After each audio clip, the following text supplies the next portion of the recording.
Замбраагүй гэж болохгүй. Тэг би л 2016 оноос хойш гишүүн байгаа ийм байхыг бол санахгүй юм байна.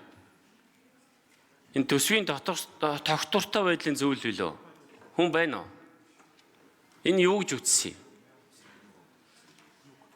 Тэг ийм цонх нэгээд өгчиж болохгүй шүү дээ. Энд чинь ингэ замбраагүй гэж болохгүй.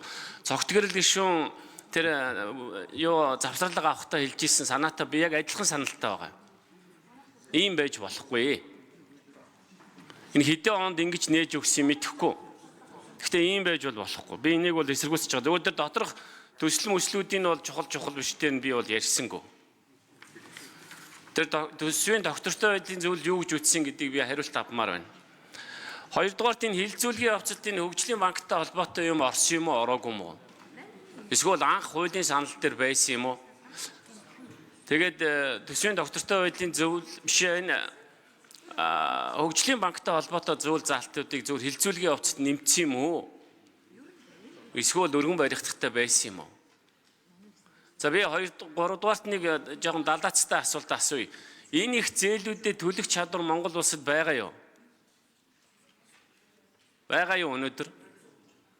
Тэр уул уурхай яам биржээр нүүрсээ зарж байгаа юу?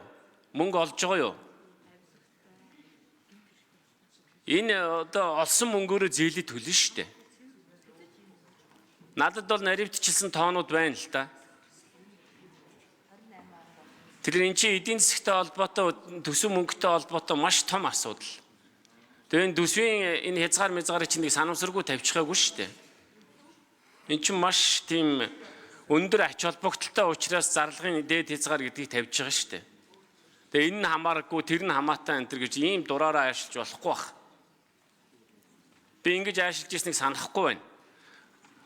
Олон жил бас одоо ингээд энэ би зүгээр энийг ингээд харж яхад бол ингээд дуршлагтай гişүүд бол хийлэгдэггүй байсан шүү дээ ийм асуудлуудыг.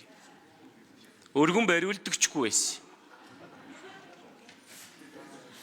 Тэг ингээд харж яхад бол ер нь их засаг замбраагүй тэг хамаагүй татврынхаа хуулинд гард үрдэг. Тэгээд нөгөөдүүл нь нүдэн балаа өөртөө таалагдсан юм аа бол янз янзын юм яриад зогсоочдөг. Тэгээ ийм ядууртай байдлаар хандж болохгүй. Энэ сангийн ам тэр төсвийн доктортой байдлын зөвлөлийн тэр юу харж идгийг юу гэж үзсэн?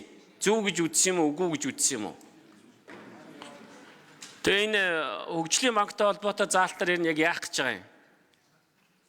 Оюун эрдэнэ сайдын хийсэн хамгийн гол одоо үнэхээр одоо магтууштай зүйл нь бол энэ хөгжлийн банктай холбоотой асуудал шүү дээ. Хамгийн одоо би зүгээр бас ихэнх юм дээр санал нийлдэхгүй. Оюун эрдэнэтэй. Гэхдээ би зүгээр хамгийн гол хийсэн ажлын бол магтаж хэлэхэд бол хөгжлийн банктай холбоотой асуудал.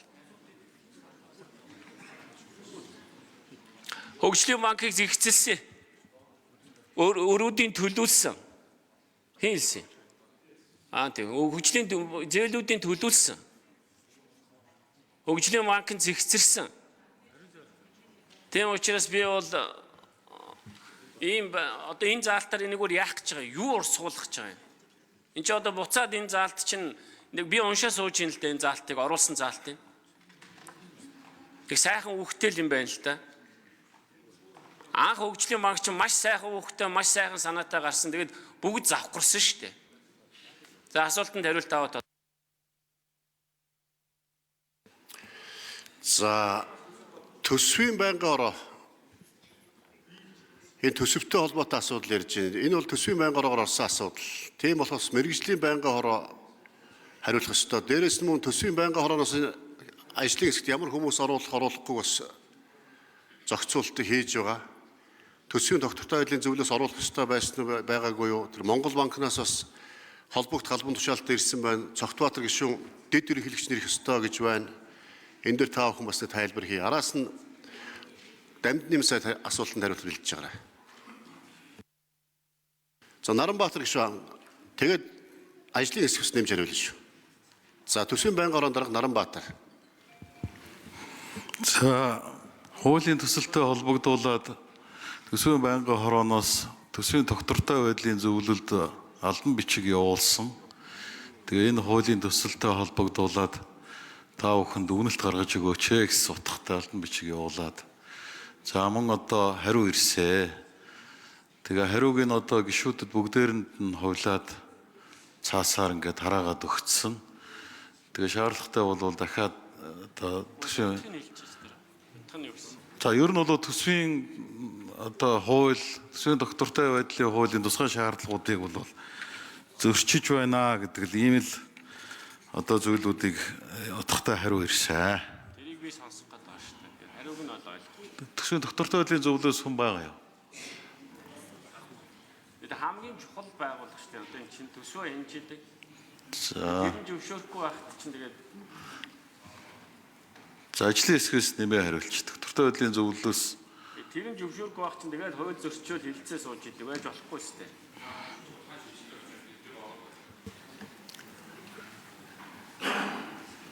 За зочин танилцуулъя.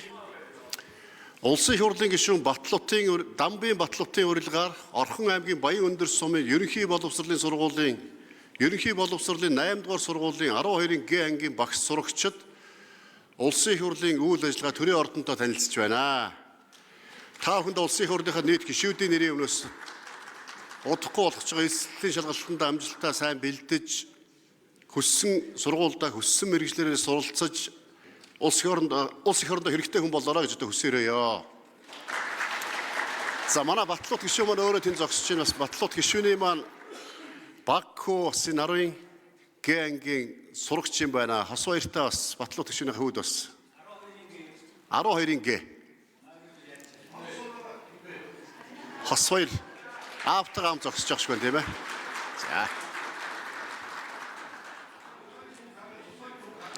За ажлын хэсэг нэмж хариулъя. Жок алдарч авлаа гişүн. Дээрээс нь сангийн амнаас бас тодруулж нэмэлт хариулт бас бэлдээрэй. За Ганбаатар гишүүний асуултанд хариулъя. За энэ хууль бол нэмж төслүүдийн нэрийг өөрчлөх, нэмж өөр төсөл тусгыг хоригдсан тийм заалттай байгаа хууль. Тэгэхээр өөр төслийн дөрөх болцоо байхгүй.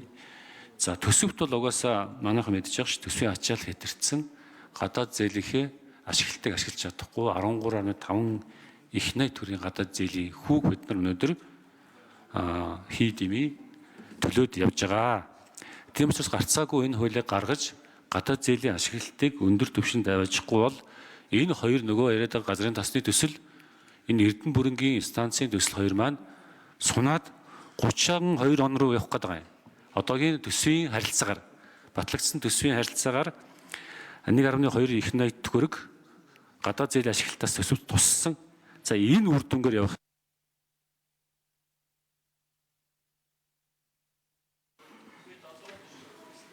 За сангийн 3 дугаар микрофон.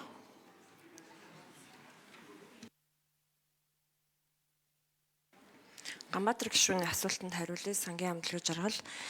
За зээлийн үйлчлэгээний төлбөрийн хувьд бол одоо яг 98 төслийн зээлийн үйлчлэгийн төлбөр дээр 3 янзын төлбөр явж байгаа. За нэгдүгürt нь үндсэн төлбөр энэ иргэн төлөлтүүд өөрөө урт хугацаатай, хөнгөлөлттэй, нэг хөнгөлөлттэй нөхцөлтэй. Нэгт нь хоёрт нь болохоор энэ иргэн төлөлтүүд бид нар үндсэн төлбөрийн хугацаа болохоор үндсэн төлбөрөө хүүгийн төлбөр нэмэх нь хэр ашиглаж байгаа ашиглалтын үлдэгдэл дээрээс шимтгэл төлдөг. Тэгэхээр одоогоор яг жил дунджаар 1.3 их найдыг зээлийн үйлчлэгийн төлбөр төлөө явж байгаа.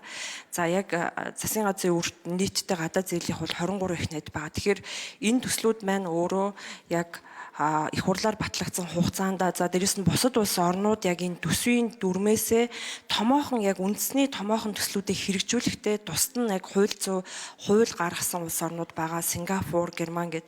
Дээрэс нь яг энэ бодлогын зохицуулт хийхгүй л одоогийн бид нар төсвийн дүрмээрээ ингээд За гүйцэг хариулчих 3 дугаар микрофон.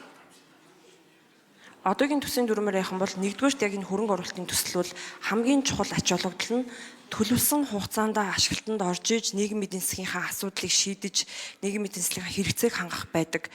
Санхүүгийн одоо ач холбогдлоос илүү ач холбогдол. Тэгэхээр яг энэ төсвийн дүрмээрээ явах юм бол бид газрын тос боловсрох үйлдвэрийг 10 жилийн дараа ашиглалтанд орох. Гэтэл улсын хурлаар сойрхон баталсан хэлцээрийн хугацаа бол 2028 он байна.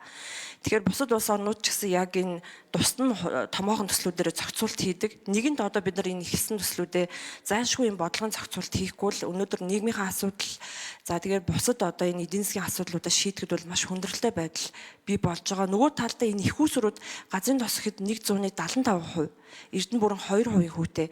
Одоо бид нар цаашдаа яг ийм энийг хөнгөлөлттэй ийм их усрууд олдоход бол маш хүндрэлтэй олдох боломжгүй байгаа. Тэгэхээр энэ их усрыг бид нар хугацаанд нь ашиглах бодлогын зохицуулт гэж үзэж сангийн яам бол энэ хуулийн төслийг дэмжиж байгаа.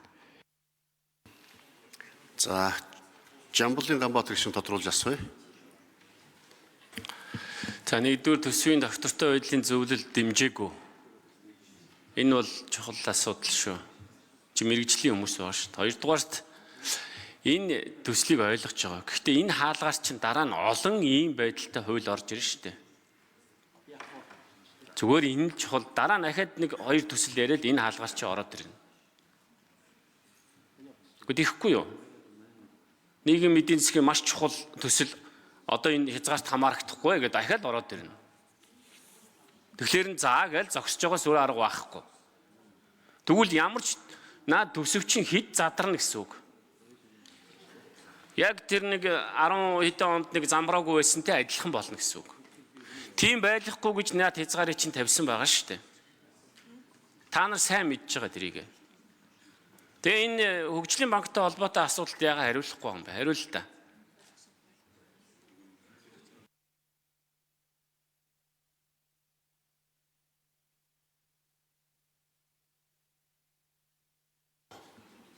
За, ажлын хэсэг хариулъя. Жок ялдарч авсан гишүүн.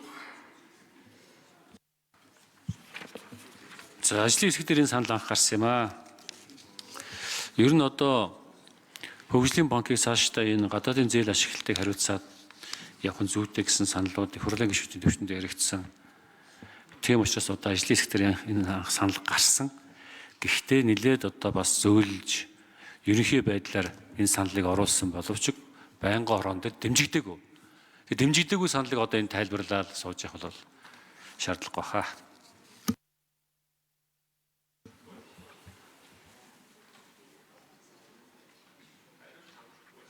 За, ажлын хэсэг.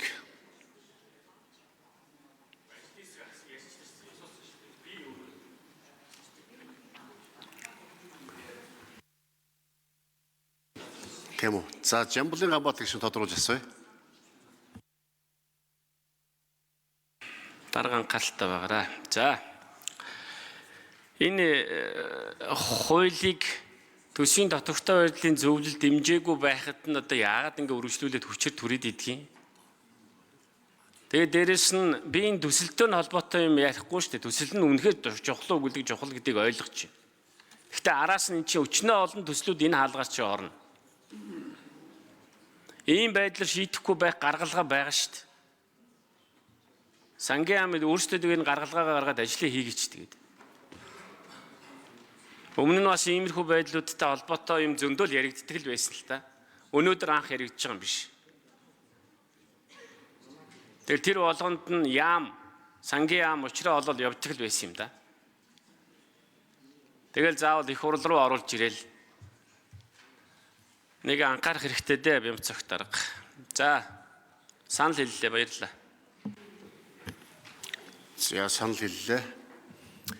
Ер нь сая Жамбулын Ганбаатар гишүүнээс асууж байгаа асуултас хөндөд байгаа асуудлууд дээр бичгээр нэмэлт мэдээлэл тайлбар ажлын хэсгээс холбогдох албан тушаалтнаас хөргүүлээрэй.